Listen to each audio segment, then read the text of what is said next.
बिहार चुनाव 2025 के मद्देनजर प्रशांत किशोर की पार्टी जनसुराज ने 51 उम्मीदवारों की पहली सूची जारी कर दी है, जिसमें कई प्रभावशाली नामों को टिकट दिए गए हैं। जनसुराज की पहली लिस्ट में जाने माने अधिवक्ता वाई गिरी, भोजपुरी गायक और अभिनेता रितेश पांडे समेत कई अन्य बड़े चेहरे शामिल हैं। बिहार चुनाव को लेकर जनसुराज के प्रेस कॉन्फ्रेंस के दौरान प्रदेश अध्यक्ष मनोज भारती ने कहा कि हम लोगों की पार्टी ने सबसे पहले सूची जारी करने का निर्णय लिया है। जनसुराज अच्छे लोगों की पार्टी है। सूची देखकर आप भी कहेंगे हमने अच्छे लोगों को मौका दिया है। तो चलिए आपको बताते हैं कौन है मनोज कुमार भारती, जिन्हें प्रशांत किशोर ने सौंपी पार्टी की बागडोर। नमस्कार, मेरा नाम है शालिनी और आप देख रहे हैं द न्यूज़ 50। मनोज कुमार भारती, जिन्हें अक्सर मनोज भारती के नाम से जाना जाता है, भारत के एक प्रमुख राजनयिक रहे हैं जो अब राजनीति के मैदान में उतर चुके हैं। वे बिहार की राजनीति में एक नया अध्याय जोड़ रहे हैं, खासकर प्रशांत किशोर की जनसुराज पार्टी के बैनर तले। मनोज कुमार भारती का जन्म 19 फरवरी 1966 को बिहार के मधुबनी जिले में हुआ था। मधुबनी जो मिथिला क्षेत्र का हिस्सा है, एक ऐसा इलाका जहां कृषि और बाढ़ की समस्याएं आम हैं। भारती का परिवार दलित समुदाय से ताल्लुक रखता है, जो उस समय सामाजिक और आर्थिक रूप से पिछड़ा माना जाता था। उनके पिता एक साधारण किसान थे, लेकिन परिवार ने शिक्षा को सबसे बड़ा हथियार माना। बचपन में भारती को गरीबी का सामना करना पड़ा। मधुबन के ग्रामीण इलाके में बिजली पानी की कमी, स्कूलों की दयनीय हालत, ये सब उनकी रोजमर्रा की जिंदगी का हिस्सा थे। फिर भी वे पढ़ाई में होशियार थे। स्थानीय स्कूलों में उन्होंने अपनी काबिलियत दिखाई। उनका बचपन सादगी भरा था, खेलना कूदना, नदी किनारे दोस्तों के साथ समय बिताना, लेकिन पढ़ाई पर फोकस हमेशा बना रहा। मधुबनी की सांस्कृतिक विरासत, मैथिली भाषा, चित्रकला ने उन्हें व्यक्तिगत रूप से समृद्ध किया। परिवार में शिक्षा का महत्व समझाया गया, जो बाद में उनके जीवन का टर्निंग पॉइंट साबित हुआ। भारती अक्सर कहते हैं कि बचपन की कठिनाइयों ने उन्हें मजबूत बनाया। वे बिहार के उन लाखों बच्चों की तरह थे जो सपने देखते हैं, लेकिन रास्ते कांटों भरे होते हैं। उनकी पत्नी अनामिका भारती से शादी के बाद उनका परिवार पूरा हुआ और 2 बच्चे हुए, एक बेटा और एक बेटी।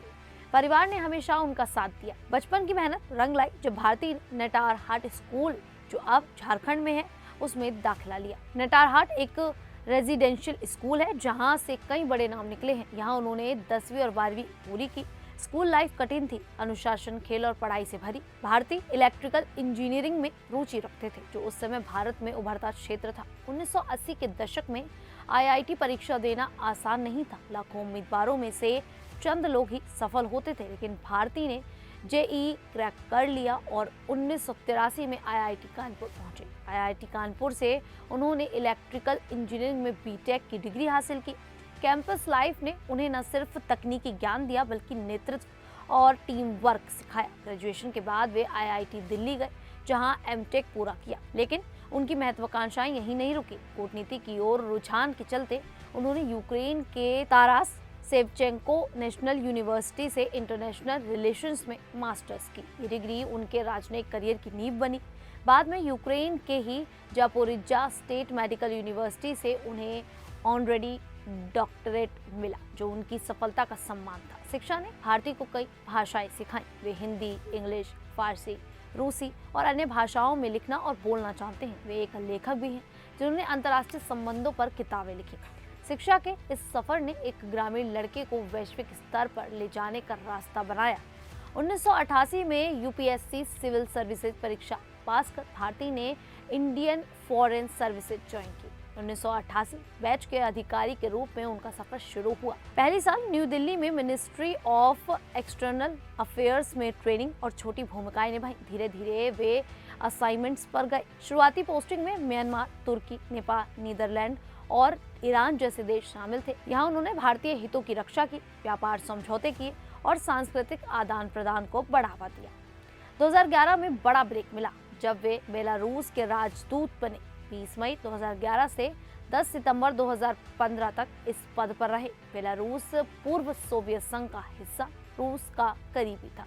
भारती ने भारत बेलारूस संबंधों को मजबूत किया, खासकर रक्षा और ऊर्जा क्षेत्र में। उसके बाद 10 सितंबर 2015 से 12 अक्टूबर 2018 तक यूक्रेन में राजदूत रहे। ये दौर चुनौतीपूर्ण था। यूक्रेन में राजनीतिक अस्थिरता और रूस के साथ तनाव। भारती ने भारतीय छात्रों की सुरक्षित वापसी सुनिश्चित की और द्विपक्षीय व्यापार बढ़ाया। उनकी मेहनत के लिए यूक्रेन यूनिवर्सिटी से उन्हें सम्मान मिला। 2020 में इंडोनेशिया की बारी आई। 13 अक्टूबर 2020 से मार्च 2023 तक वे यहाँ राजदूत रहे। ये उनका आखिरी बड़ा पद था। प्रधानमंत्री नरेंद्र मोदी के दौरे पर प्रबंधन किया। साथ ही G20 समिट 2020 के दौरान 13 मंत्रियों के विजिट्स हैंडल किए। इससे रक्षा, सुरक्षा और शिक्षा सहयोग मजबूत हुआ। 31 दिसंबर 2021 से पूर्वी तिमोर लेस्ते में भी कनेक्रेट एक्रीडिटेशन मिला। भारती ने इन देशों में भारतीय संस्कृति को फैलाया।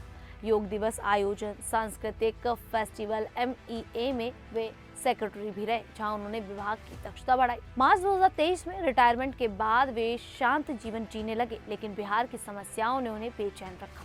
रिटायरमेंट के बाद भारती ने सोचा कि अपने अनुभव को देश की सेवा में लगाएं। 2022 में प्रशांत किशोर की बिहार पदयात्रा से वे प्रभावित हुए। किशोर, जो राजनयिक स्ट्रेटेजी से एक्टिविस्ट बने, उनके साथ जनसुराज अभियान शुरू किया। 2 अक्टूबर 2024 को पटना में पार्टी का औपचारिक लॉन्च हुआ। किशोर ने भारती को working president, executive president, Bihar state president नियुक्त किया। ये फैसला दलित प्रतिनिधित्व के लिए था। किशोर ने कहा, भारती की क्षमता और प्रतिबद्धता बिहार को नई दिशा देगी। भारती का विजन स्पष्ट है। लॉन्च स्पीच में उन्होंने कहा, जहां भी मैं गया बिहार मेरे साथ गया। उन्होंने बिहार को टॉप 10 राज्यों में लाने का वादा किया। उत्तरी बिहार की बाढ़ को अवसर में बदलना, नदियों को दोस्त बनाना, नहरें बनाना, नालंदा और विक्रमशिला जैसे ऐतिहासिक संस्थानों को पुनर्जीवित करना, शिक्षा, रोजगार, महिला सशक्तिकरण पर जोर देना। पार्टी 2025 बिहार विधानसभा चुनाव में सभी सीटों पर लड़ेगी। भारती की कूटनीतिक स्किल्स पार्टी को मजबूत बनाएगी। खैर, मनोज भारती का जीवन बचपन की गरीबी से वैश्विक कूटनीति और अब राजनीतिक नेतृत्व तक की कहानी है। 60 वर्ष की उम्र में वे बिहार के लिए लड़ रहे हैं। उनकी सफलता बताती है कि शिक्षा और मेहनत से कुछ भी संभव है। दलित युवाओं के लिए वे रोल मॉडल हैं। भविष्य में जनसुराज के जरिए बिहार बदलेगा और भारती इस बदलाव के केंद्र में होंगे। खैर, भारती की ये जानकारी सुन आप सभी को कैसा लगा, आप हमें कमेंट करके जरूर बताइएगा। अभी के लिए इतना ही, फिर हाजिर होंगे ऐसी ही देश और दुनिया से जुड़ी बड़ी खबरों के साथ। तब तक के लिए देखते रहिए द न्यूज़ 15।